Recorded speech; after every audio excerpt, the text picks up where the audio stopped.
السلام علیکم ورحمۃ اللہ وبرکاتہ۔ میں امید کرتا ہوں آپ سب لوگ خیر و عافیت سے ہیں۔ آپ سب کو خوش آمدید ہمارے رمضان کے پروگرام میں۔ آج ہم بات کریں گے سورت نمبر 105 کے بارے میں، سورت فیل جس کا نام ہے، اور فیل کے معنی ہیں ہاتھی۔ اللہ سبحانہ و تعالیٰ نے یہ سورت نازل کی ایک ہسٹوریکل، ایک ماضی میں جو ایونٹ ہوا تھا، ایک انسیڈنٹ جو ہوا تھا، اس کے بارے میں پیارے رسول صلی اللہ علیہ وسلم کو وہ بتا رہے ہیں۔ اور یقیناً حضرت نبی محمد صلی اللہ علیہ وسلم نے اس ایونٹ کے بارے میں پہلے سے ان کو جانکاری تھی، لیکن اس میں کچھ اس طرح کے انمول موتی اور لیسنز ہیں جو اللہ سبحانہ و تعالیٰ چاہتے ہیں ہم اس کو سمجھیں، اور آپ دیکھیں گے انشاءاللہ اس ایپیسوڈ میں کہ ہماری روز مرہ کی زندگی میں یہ لیسنز کتنا ہمارے لیے معنی رکھتے ہیں۔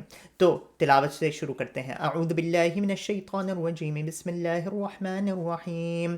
الم تر کیف فعل ربک باصحاب الفیل الم یجعل کیدہم فی تضلیل وارسل علیہم طیرا ابابیل ترمیہم بحجارۃ من سجیل فجعلہم کعصف مأکول، جس کے معنی ہیں اللہ سبحانہ وتعالیٰ کہتے ہیں پیارے رسول صلی اللہ علیہ وسلم سے مخاطب ہو کر، کیا آپ کو پتہ ہے اللہ سبحانہ وتعالیٰ نے کیا حشر کیا تھا ان لوگوں کا جو ہاتھی کے ساتھی تھے؟ کہتے ہیں نا ہاتھی میرا ساتھی، ہاتھی کے ساتھ جو آئے تھے، جو صاحب ہاتھی تھے آپ کہہ لیں۔ الم یجعل کیدہم فی تضلیل، اللہ نے بالکل گمراہ کر دیا ان کی جو پلاننگ تھی، ساری جو سکیمنگ اور پلاننگ انہوں نے ایک ساتھ کی تھی، اس سب کو ختم کر دیا تھا۔ الم یجعل کیدہم فی تضلیل وارسل علیہم طیرا ابابیل، اللہ سبحانہ وتعالی نے ان کی طرف بھیجا جھنڈ، کن کا؟ پرندوں کا، بہت بہت بڑے قافلے میں پرندے کے پرندے ان کی طرف بھیجے اللہ سبحانہ وتعالی نے۔ ترمیہم بحجارۃ من سجیل، جو ان کے اوپر پھینک رہے تھے کنکڑیاں، پتھر، چھوٹے چھوٹے پتھر۔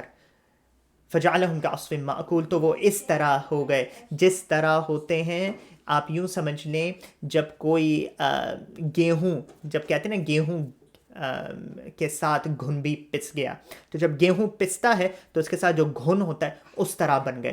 کچھ اور معنی یہ ہوتے ہیں کہ جس طرح آپ دیکھیں گے، اگر موقع آپ کو ہوا ہو، جب بھیڑ بکریاں، جب آپ دیکھیں گے گائے وغیرہ، جب یہ گھاس کو چر لیتی ہیں تو کیا بچتا ہے پیچھے، ویسے اس طرح یہ بن گئے تھے۔ تو تھوڑی سی ہم ذرا اس کی ہسٹری میں چلتے ہیں، یہ واقعہ کب ہوا تھا۔ تو ہسٹوریکلی یہ واقعہ ہوا تھا پیارے رسول صلی اللہ علیہ وسلم کی برتھ کے پہلے، ان کی پیدائش کے پہلے یہ واقعہ ہوا تھا۔ کچھ کہتے ہیں 570 سال میں، تو ابھی کیا چل رہا ہے؟ 2021، سن 2021 چل رہا ہے، سن 570، جو کہتے ہیں فروری کے مہینے میں یہ ہوا تھا، یا پھر محرم کے مہینے میں۔ اور پیارے رسول صلی اللہ علیہ وسلم پیدا ہوئے اس موقع کے تقریباً 50 دن بعد۔ تو پیارے رسول صلی اللہ علیہ وسلم کی پیدائش ہی ہوئی ہے ہاتھی والے سال میں۔ تو جو یہ عرب سویلائزیشن تھی، یہ ایک اس طرح کے لوگ تھے جو بہت سفسٹیکیٹڈ نہیں تھے، مطلب ان کے پاس، آپ یقین کیجئے کہ کیلنڈر بھی نہیں تھا ان کے پاس۔ تو یہ کس طرح حساب کتاب لگاتے تھے؟ ایسے جو بڑے واقعے ہوتے تھے ان کو یہ سٹینڈرڈ بنا لیتے تھے، اور یوں کہتے تھے کہ فلاں بندے کی پیدائش ہوئی 2 سال قبل ہاتھی والے سال کی، کبھی کہتے تھے کہ فلاں بندہ فوت ہوا 5 سال بعد ہاتھی والے سال کے 5 سال بعد۔ اس طرح سے ان کی کیلنڈر سسٹم چلتا تھا۔ تو کہانی کچھ یوں ہے جو ہمیں ہسٹری کی کتاب میں ملتی ہے، وہ یہ کہ ابراہا نام کا ایک گورنر ہوتا تھا، آپ جیسے چیف منسٹر کہہ لیں، جو یمن میں مقرر کیا گیا تھا، ایک حبشی راجہ نے اس کو مقرر کیا تھا، اور یہ حبشی راجہ نے اپنا وائس رائے آپ کہہ لیں بنایا تھا اس شخص کو، جو خود بھی حبشی تھا، ایبسینیا، جو آج ہم کہیں گے ایتھیوپیا، اس علاقے سے تعلق رکھتا تھا۔ اب وہ تو عرب نہیں تھا، لیکن یمن میں اس کو مقرر کیا تھا وائس رائے کے تحت، کس نے؟ یہ حبشی راجہ نے، کیونکہ انہوں نے فتح پا لی تھی یمن کے اوپر. اب یمن تو عرب ہے. ابراہا نے یہ دیکھا کہ یہ جو جتنے عرب ہیں یہ سب جاتے ہیں کعبے کے پاس. جب دیکھو مکہ کے طرف جاتے ہیں, یہ کیوں جاتے ہیں مکہ؟ تو اس نے پھر یہ سوچا کہ کیا ان کی جو اتنی بڑی یہ عبادت گاہ ہے, اس طرح میں کچھ بنا لوں اپنے یہاں یمن میں. تو اس نے بڑی بھاری ایک کنسٹرکشن مکمل کی اور اس کو القلیس نام دیا. اور اس نے وہاں جو یمن میں رہنے والے عرب تھے ان سے کہا کہ اب تم لوگ کعبے کے جانے کے بجائے القلیس آنا, یہ والے جو میں نے اتنی بڑی یہ عبادت گاہ بنائی ہے. اب ظاہر سی بات ہے عرب ان کو لگا یہ بندہ کیا, اس کا ذہنی توازن لگتا ٹھیک نہیں ہے, یہ کس طرح کی باتیں کر رہا ہے. ہمارے باپ پردادا اجداد تو ہمیشہ کعبہ کی طرف جاتے ہیں, ہم بھی وہیں جائیں گے, اس کا کوئی مقصد ہی نہیں بنتا. اس چیز کو دیکھ کے کافی درد اور ناراضگی ابراہا کو محسوس ہوئی, اور اس نے کہا اب میں ان کا ڈھا کے رہوں گا, ان کو تباہ کر کے رہوں گا کعبہ کو. اور پھر وہ تمام اپنے فوجیوں کے ساتھ, تمام اپنے سپاہیوں کے ساتھ نکلا یمن سے. ہاتھی بھی اس کے آرمی میں موجود تھے, اور وہ نکلا سیدھے مکہ کی طرف, اور اس نیت سے کہ میں نے تباہ کرنا ہے کعبہ کو. اور یہ مکہ کے لوگوں کو بات سننے میں آئی. اب ان وہ کیا کرتے ہیں, ان کے پاس کوئی اس طرح کی فوج موجود ہی نہیں تھی جو ٹکر لے سکے ابراہا کے ساتھ. تو انہوں نے پھر ڈیسائیڈ کیا کہ بھائی ہم تو وادیوں میں چلے جاتے ہیں, اب تو اللہ ہی مالک ہے. تو عبد المطلب جو پیارے رسول صلی اللہ علیہ وسلم کے دادا تھے, انہوں نے ابراہا کے ساتھ جا کے کچھ بات چیت کی. کیوں؟ کیونکہ ابراہا کا جو ایک کمانڈر تھا, جنرل, اس نے تقریباً 100 اونٹ جو تھے عبد المطلب کے, ان کو وہ کر لیا تھا, قبضے میں لے لیا تھا. تو عبد المطلب جاتے ہیں, ابراہا سے بات کرتے ہیں. اب عبد المطلب کا جو پرسنالٹی تھی وہ یوں تھی کہ بہت ہی رسپیکٹفل.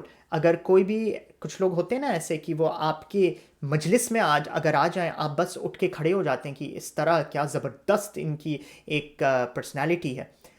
تو ابراہا اس طرح اٹھ گیا, اور عبد المطلب نے جب بات کرنا شروع کی, انہوں نے کہا کہ آپ کے جنرل نے میری اونٹ جو ہے ان کو قبضے میں کر لیا ہے, آپ مجھے واپس کیجئے. ابراہا کہتا ہے میں یہاں آیا ہوں آپ کے کعبے کو توڑ پھوڑنے, اس کو زمین تک میں ریزہ کرنے کے لیے آیا ہوں, اور آپ مجھ سے اونٹوں کے بارے میں بات کرتے ہیں.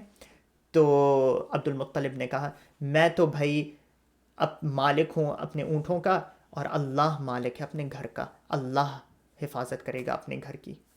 یہ سن کے پھر عبد المطلب چلے گئے. ابراہا آگے بڑھتا ہے اپنے فوجیوں کے ساتھ. کہا جاتا ہے کہ اس کا جو ہاتھی تھا, اور کچھ روایتوں میں آتا ہے کہ کئی ہاتھی تھے, وہ کعبے کی طرف جب رخ کرتے اٹھنا چھوڑ دیتے. جب ان کا رخ کہیں اور کیا جاتا تو وہ اٹھ کے اس رخ پہ چلتے, لیکن کعبے کی طرف نہیں جاتے. خوب مار پٹائی کی انہوں نے ہاتھیوں کی, لیکن ہاتھی چلنے سے نہیں راضی.